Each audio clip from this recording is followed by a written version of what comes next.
Hi, my name is Shelby and I love Shakespeare. Today I'm going to be doing a review of the film Macbeth, directed by Justin Kerzel and starring Michael Fassbender and Marion Cotillard. Marion Cotillard? I don't know how to say her name in a French way. This is coming on the heels of another review I did of the most recent Macbeth film, The Tragedy of Macbeth, directed by Joel Cohen, starring Denzel Washington and Frances McDormand. I love that Shakespeare film adaptations are still happening. Yes, yes, yes. But Macbeth by William Shakespeare is a very hard one to adapt, whether it's in film or theater. And even though I do believe that the Fassbender adaptation was very well done, it still isn't exactly right on for me. And I'll explain why in this review. Before we dive in, please make sure to subscribe to Shelby Loves Shakespeare, which is this channel. Click the subscribe button below to join this amazing community of eloquent, interesting, interested people on this Shakespeare channel. Nerds, Shakespeare nerds. What would we call ourselves? Schnerds? Shakers? I don't know. Do you have ideas? Anyway, whatever our community happens to be called, definitely subscribeth, liketh, and commenteth as you watch this video. I'm so excited to have you here and cannot wait to talk about this film. So let's dive in.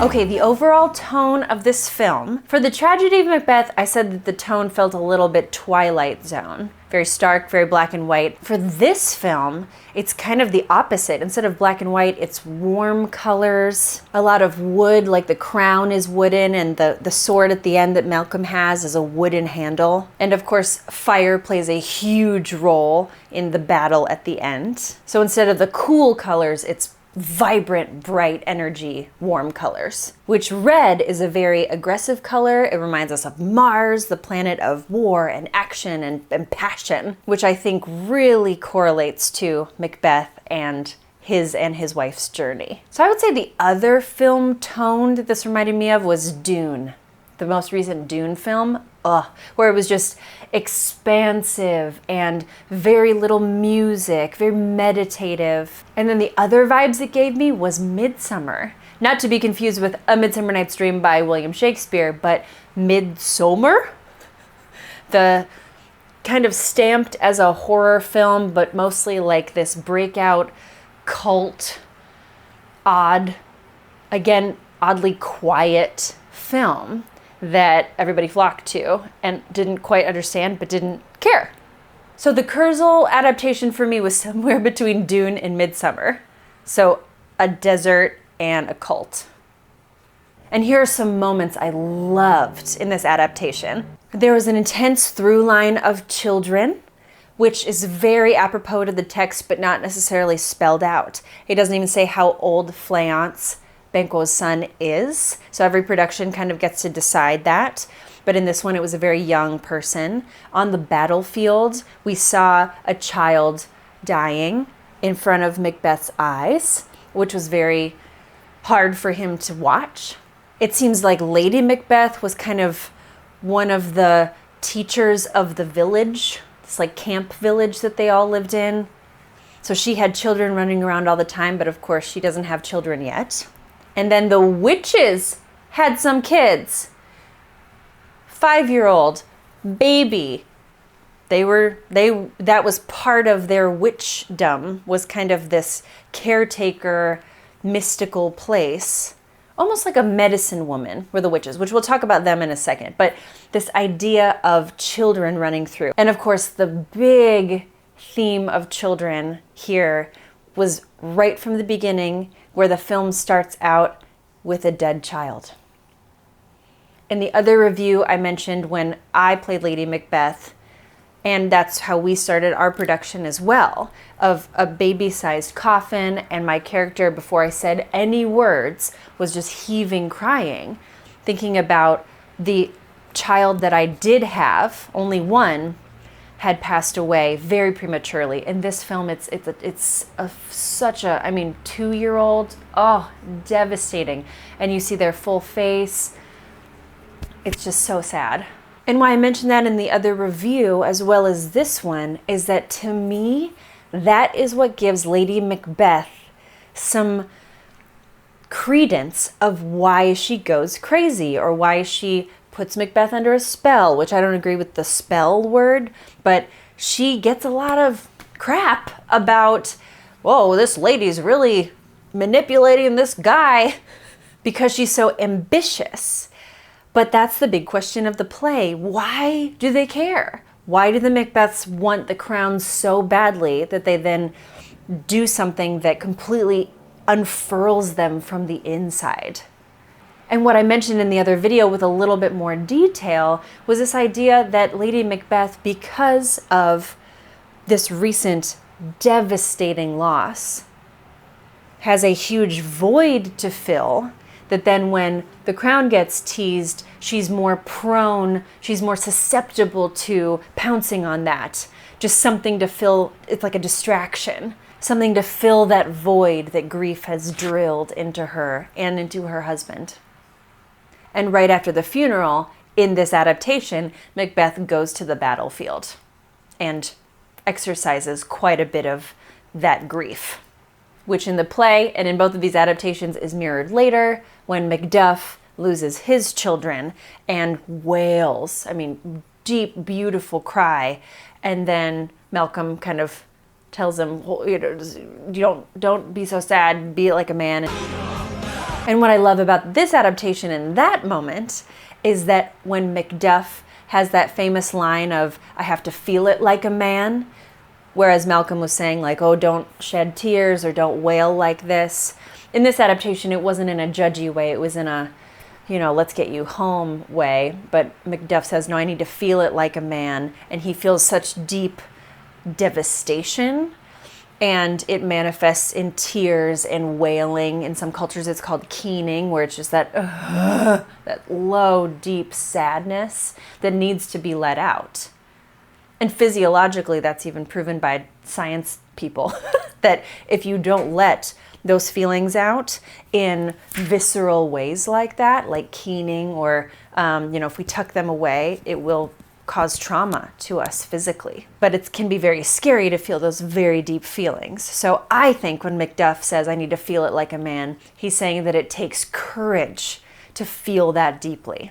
Whereas Macbeth is at the funeral of his very, very small child and immediately goes to the battlefield and exercises it in killing others in rage. He's a soldier, that's his job, that's his talent, but they're very different ways of grieving one's loss.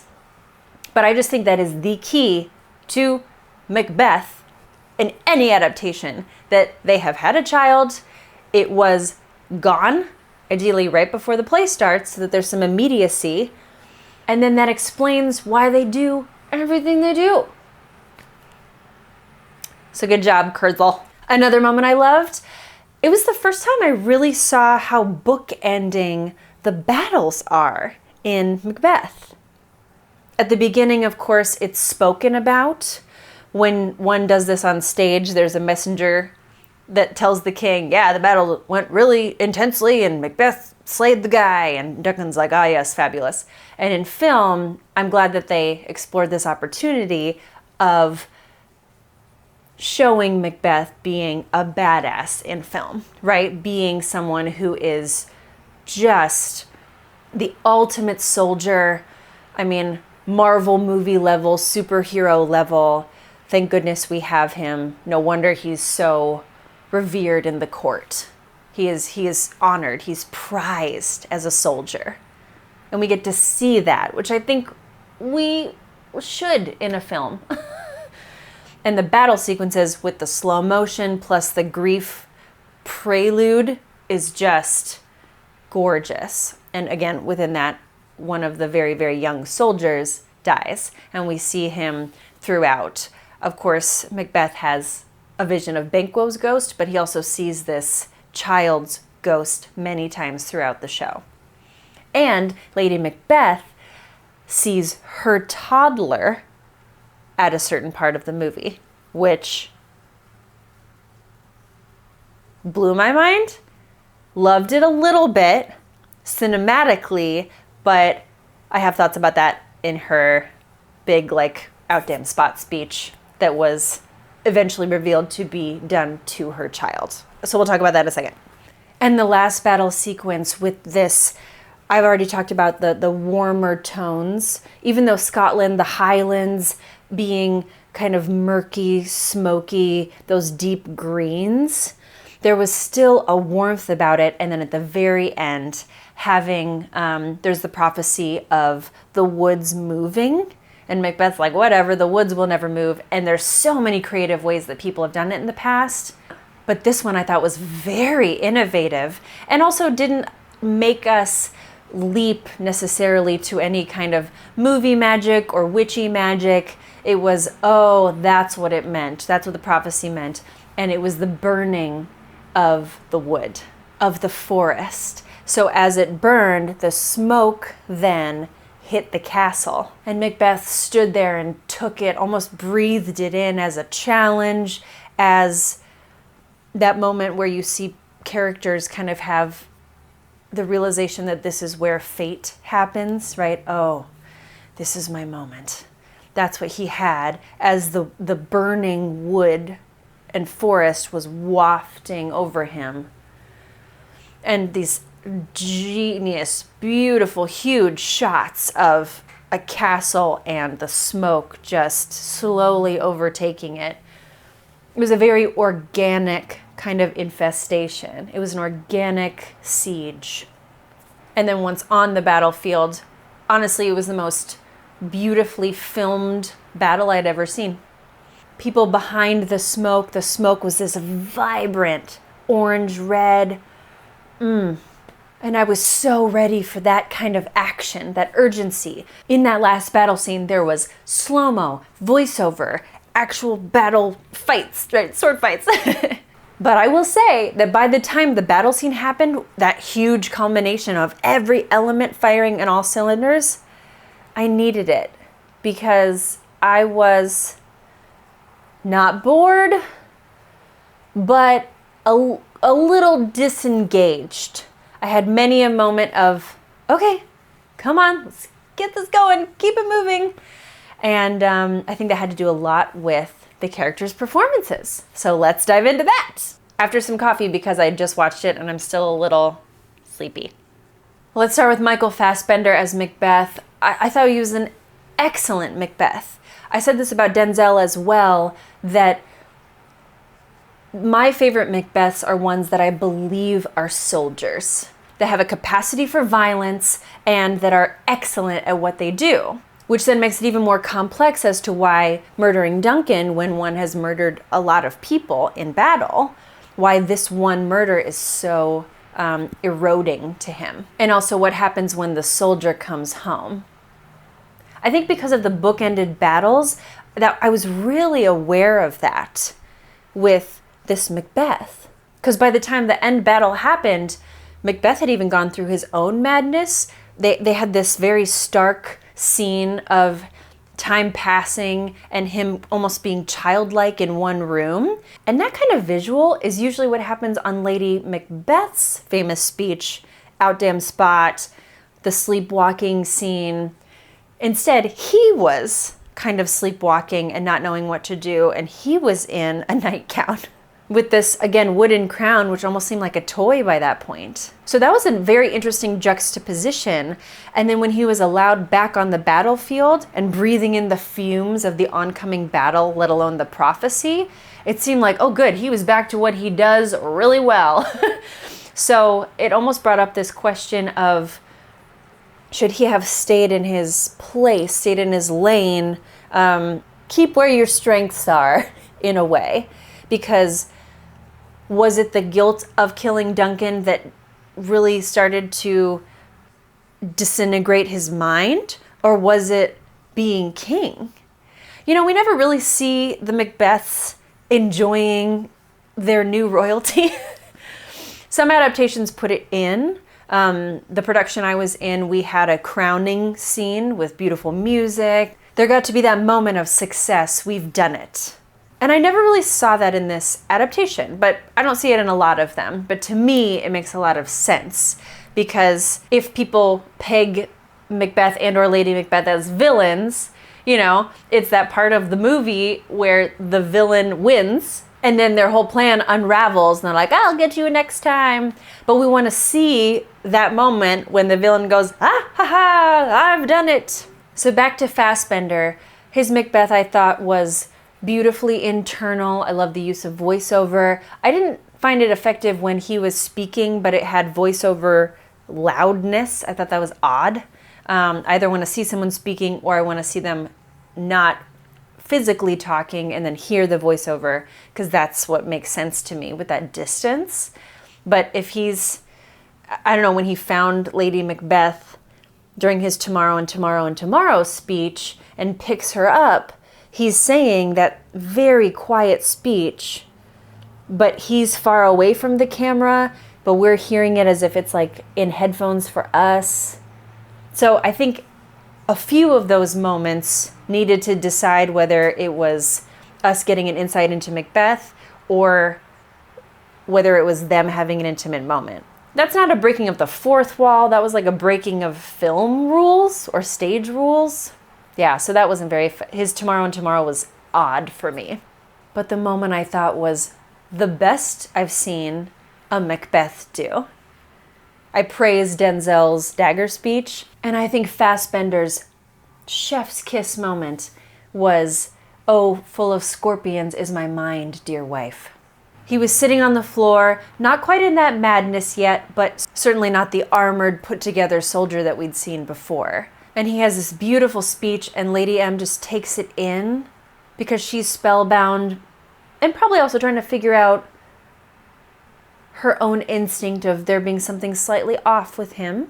And through her eyes, we're able to just witness this man say things for the first time that are a little off-putting and are full of desire, but also danger. And when he's speaking about her having children, or Banquo having children, and implying then that they haven't, he puts a dagger to her womb. And it's not in a threatening way. It's so slow. And you never really fear for her life, but you see her assessing how far this is going to go. Again, she fell in love with a soldier. There's something she loves about this edge of danger.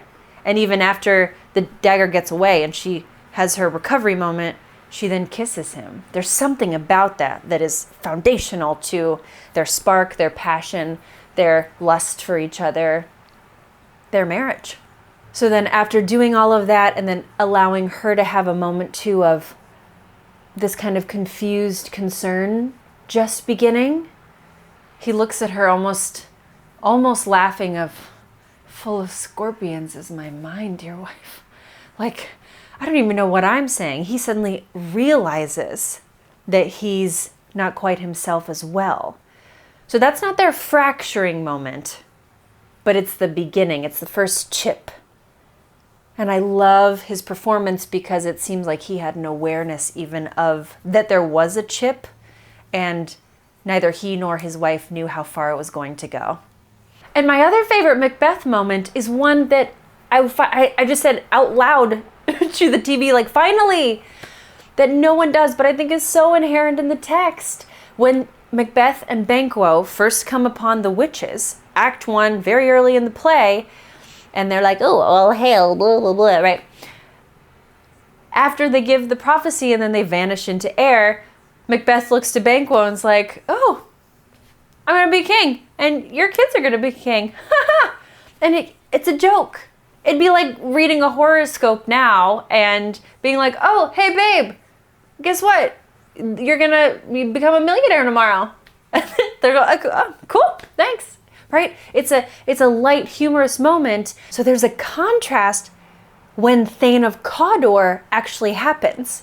It's funny until the first part comes true. Then something gets sparked. Then it leads them to do the rest of it. But if Macbeth hears, you're this and you will be this, and then you'll also be king, and goes, oh, thank you, crazy women I've just met in the field. I'm intrigued. It's a little less believable. And so for Fassbender to just lean into it with his BFF Banquo next to him and go like, hey, that's cool, I'll be a king. Thanks, ladies. It sets up that beautiful antithesis that's coming soon.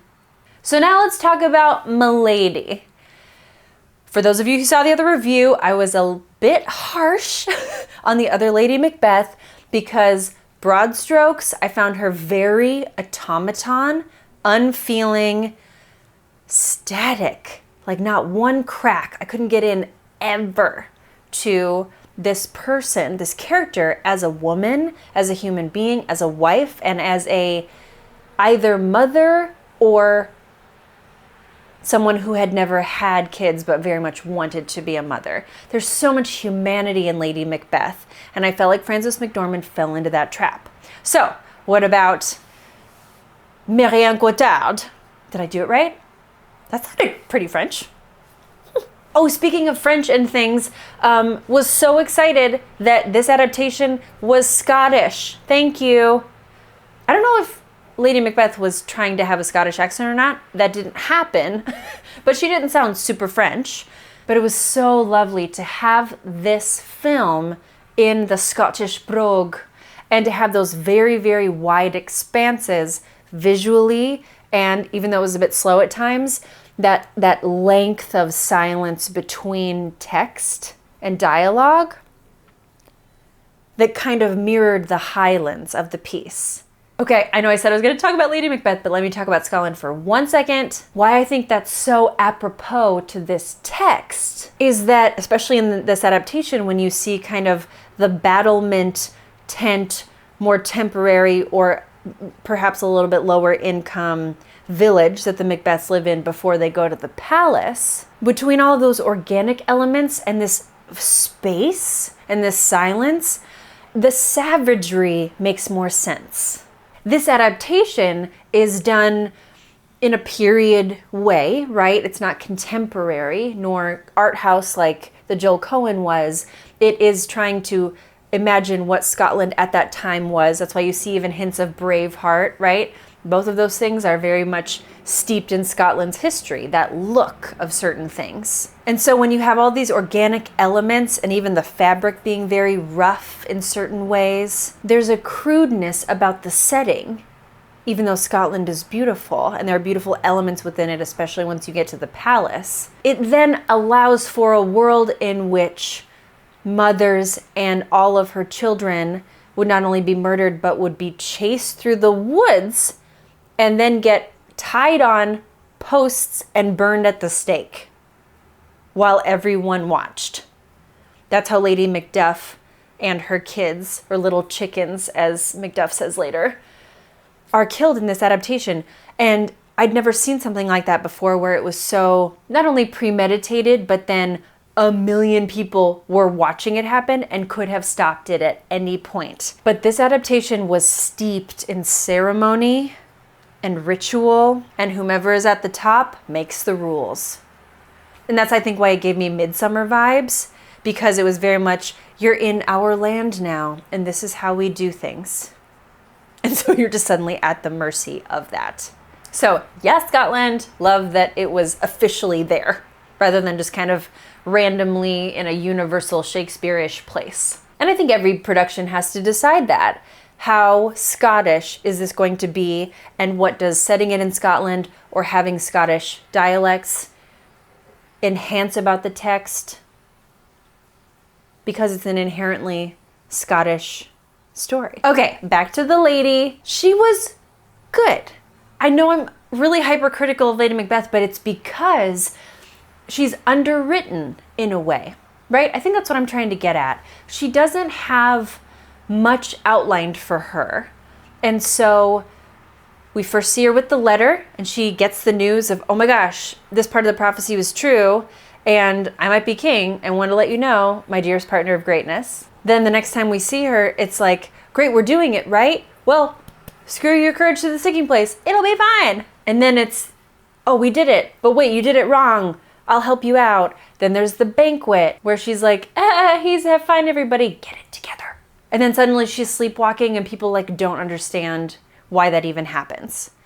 So she only has these certain moments, and the gaps have to be filled in. And I think the two gaps that were so beautifully filled in, not only by the adaptation, like the screenplay, and what they chose to use and even kind of move around in this adaptation, from the play, but also her performance. First thing I was struck by with Lady Macbeth, so many crosses.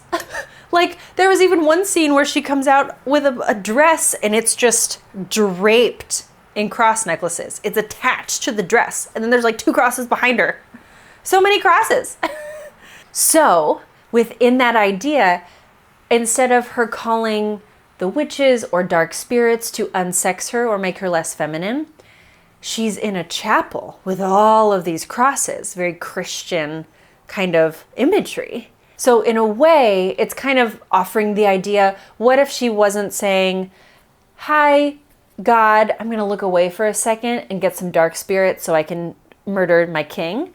Instead, almost as if it's divine, that these witches aren't from an evil, tempting place. She gets this prophecy, and maybe it's from the person that I pray to every day, right? She seems very religious, very steeped in that ceremony, steeped in ritual. So we see her praying, unsex me here, right? And as if maybe she's a spiritual crusader, and she and her husband have been called to murder the king because they can do the most good with the crown.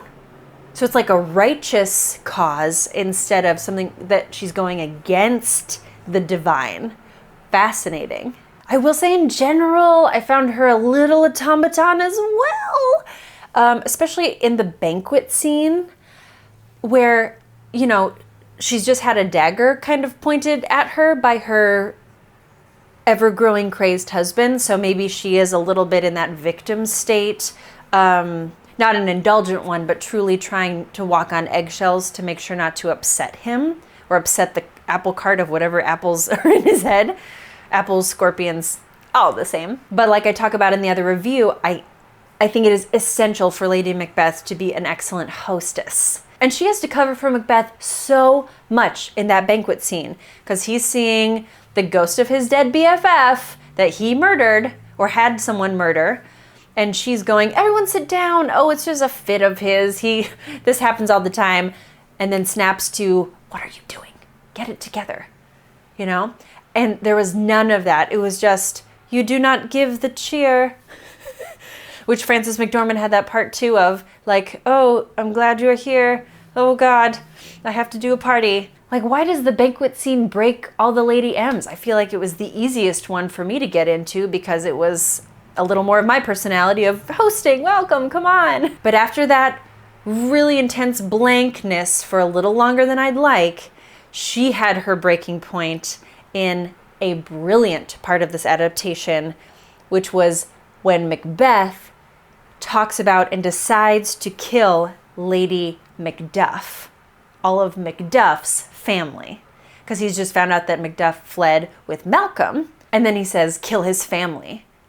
And in this adaptation, Lady Macbeth is there to hear it. And finally, we get some emotion where she is shocked. She's like, could not believe that the man she loves would say something like that. But we've seen enough of a trickle of that kind of wondering what's going on with her husband that it's totally justified. Then Lady Macduff is not killed at her house like most people have it done. Lady Macduff, like I mentioned, is brought back with her children and tied up on these wooden posts to be burned. And this adaptation shows Lady Macbeth heaving, crying, looking at these terrified children who are about to be put to death because her husband is doing all of this. So she grieves it all again. And then the next time we see her is when she has her famous going mad sleepwalking scene. And we get it because she just saw an innocent wife and all of her children murdered in a horrific way with all this time around it that could have been changed. It could have been stopped. That'd be traumatic for anyone. So it allows us to understand why she finally snapped, even if we don't see anything between then. And that sleepwalking scene was done in the chapel that originally she prayed in and had a million crosses and candles and stuff, but was now vacant, was now empty. And she, instead of prayed inside it, she spoke to, it just seemed like she was comforting a child. And then at the end, super spoilers, but all this is spoiled. You see her toddler that we saw at the beginning, laid out dead, now sitting there alive, but had pock marks of maybe a disease that took the child, but very obviously she's speaking to someone who's not there and was speaking to her dead baby. I have an issue with that, even though it was a beautiful moment cinematically and within her dramatic journey. I have an issue with it in that speech because that speech does not support it. And again, feels like she could have been saying anything. She could have been saying her own, like, tomorrow and tomorrow and tomorrow, right? Just to a baby that she's grieving. Like, the words had nothing to do with why she was talking to her child. And that to me is an idea or a concept instead of let's get this from the text. And that's what kind of bothers me as a Shakespeare nerd, because that speech, which I'll do a tutorial about eventually, because a lot of you asked in the comments, which I appreciate, but that speech is so helter-skelter and goes all these different places and is hard to understand because it's so jerky. It goes all of these different ways because it's as if she's reliving everything that's happened, including Thane of Fife had a wife, where is she now? When she says that, she is actually reliving, or I think should be, what she witnessed and what kind of was the final straw to break her about the Thane of Fife, about Lady Macbeth. She says there's knocking at the gate. Earlier in the play, there was knocking when they were almost going to get caught about the murder. So as you go through each of her lines, they've all happened before. The maidservant and the doctor are on the sidelines doing commentary for the audience, really, to say, yes, she does this every night. And so because she repeats all of these lines in sequence, most of it, of what has happened before, it makes sense that she's being haunted by the stuff she's done.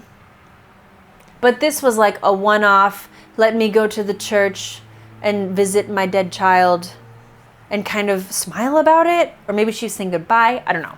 It just wasn't supported by the text, even though it was a really cool moment.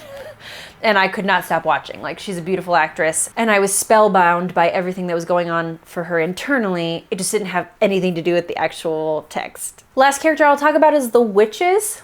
I didn't really care for that. I thought it was boring, of just people who were also in the village, but had kids. But what I did love about the witches was when Fleance was fleeing, and as his dad was just murdered, when Banquo was murdered, Fleance goes and then sees one of the witches / witches' kids. I also didn't know, like, whether all of them were the witches or just the 3 and then they had, like, witch babies. I'm not sure. But the, like, 5-6-year-old witch who was Fleance's age looked him in the eye, and then he looked back, and the murderers were very close. And then suddenly the next shot we as the audience saw was that both the young witch and Fleance were gone. So it was as if they had a slight hand in saving Fleance. And it was really beautiful at the end of the film when that little boy made his way back to the battlefield right after Macbeth had died, got a sword from someone who had been killed, like he took it out of a body, and this little kid with this smoke of red all around was going back towards the palace.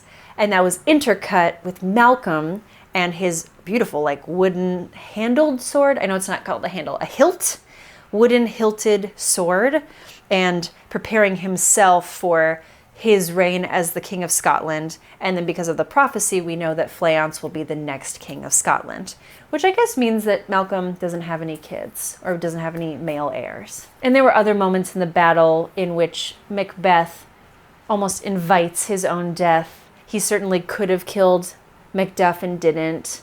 So there was a place in him that surrendered, and I thought that was really beautiful. I talk a bit about toxic masculinity in the other film review, and this seemed like an antidote to that in a really lovely way, especially in that final moment, in that final battle. And this idea of children haunting throughout was a beautiful through line that was very, very apropos to the text. So all this to say, I think I would have really been obsessed with this film because I loved so many elements of it. I would have loved this film if it was a half an hour shorter. Give me a 90-minute Macbeth where there's some urgency, because at a certain pace of slowness, it deflates. There's too much time to think about it. I think as soon as he gets crowned, it's got to be an avalanche after that of things going wrong, right? However, I wonder if within these two adaptations, there's so much space to think things through, and I could have even used a little more music. Like I said, maybe I wasn't bored, but because of this space, I felt like I was going a little mad with Macbeth. And maybe that's the point. So that's what I thought of this film. Please let me know in the comments below what you agree with, what you disagree with, and I'd love to do another review of a Macbeth film. If you found value in this video, please click the like button, and remember to subscribe to be a part of this community. Thanks so much for watching, and I will see you anon. Out damn spot.